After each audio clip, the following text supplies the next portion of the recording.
How's it going, ladies and gentlemen? Mr. Donahue here again. This time we're going to take a look at some practice problems for like 21.7 nuclear fission. So what is the percent of uranium-235 in the enriched UO2 pellets, the uranium dioxide pellets found in nuclear reactors?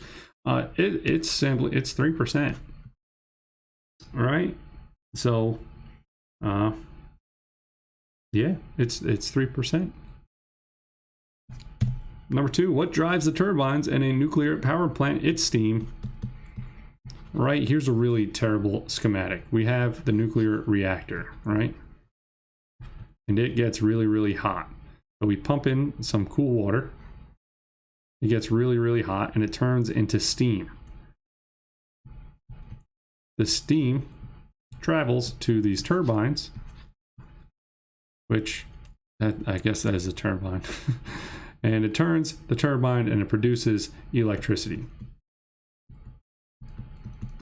And then this steam gets condensed, cooled off, and sent back to the reactor. It's definitely more complicated than that, but that's the overly simplified one. Number 3, blank neutrons on average are produced by each fission of the uranium-235 nucleus, and the number there is 2.4. So what's nice about this is it can propagate a chain reaction. So if you shoot one at the uranium-235, it's going to split apart, and sometimes it might give off 2 neutrons, sometimes it might give off a third, but those neutrons can then travel and cause additional fissions, which is what is going on in nuclear reactors. All right, 21.8, might as well keep this ball rolling. Nuclear fusion. What kind of reaction is a thermonuclear reaction? It is a fusion reaction, right? If we're talking about nuclear weapons, there's like the fission bomb, then there's the hydrogen bomb or the thermonuclear bomb. The thermonuclear means it is a fusion bomb, and it's typically much more powerful than a fission bomb. All right, number 2, what is the main challenge when it comes to achieving controlled fusion reactions? And it's simply overcoming repulsive forces. That's the biggest issue currently, because we have these nuclei, and in a nucleus we have protons and neutrons. Neutrons are neutral, but protons have a positive charge. And during fusion, we're trying to get them to come together and fuse together to make one new thing stuck together. But hey, what do we know about charges? Particles that have the same charge, they want to repel. So in order to achieve controlled fusion, you need to overcome this repulsion in order for that process to happen. All right, let's just wrap it up. 21.9, biological effects of radiation.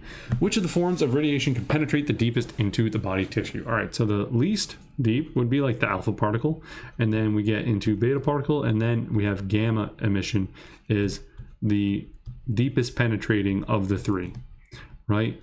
Whereas alpha particles are the least penetrating, and you know, don't let that make you think that alpha particles are the least dangerous, right? If you're inhaling radioactive material that gives off alpha particles, it doesn't have to travel that far because now it's in your lungs, right? So it's not necessarily the only measure of how dangerous things can be. Right, number 2, which of the following isn't true about radon? Radon has been implicated in causing lung cancer. It is true. It is the leading cause of lung cancer in non-smokers. It decays via alpha emission. This is also a true statement. You breathe in that radon, it starts pew pew pew at your lungs, messes up all your lungs, can cause cancer. It reacts chemically in the human lungs. This is a false statement. Radon's actually noble gas, so it's not chemically reactive, right? It's not going to be a chemical reaction. It's going to be a nuclear reaction. What about D? It decays to become polonium-218, which is an alpha emitter. True statement. It is a decay product of uranium. True. And that's really where it's a problem. So like you have this house, let's say, like my house has a radon issue. It's built on some land, and deep underneath that land, there may be some uranium ore. Uranium's decaying. One of the decay products is radon gas. It's a noble gas, so it's not going to react with stuff, and it may eventually come out of the soil and into your house. And that's a problem because you breathe in radon, it is going to mess up your lungs. So the real low-tech solution to that is you have like a fan on the outside of the house that goes into the ground, and it pumps air from under the house to above the house and out, so that any radon that is in the soil working its way up gets sucked into it and it never comes into your house. So yeah. Number 3, when ionizing radiation enters the body, what is the predominant free radical produced?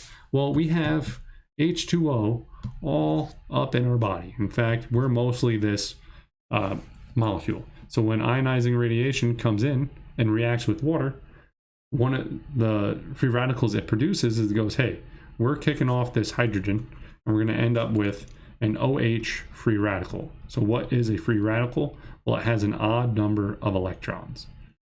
We end up with this free radical being produced. And what's bad about this is this can now react with any other kind of compound and cause a chain reaction of free radicals and messing up important molecules, whether it be proteins or DNA, and it's just really, really bad. All right, I hope you found that helpful. See you in class. Okay, bye.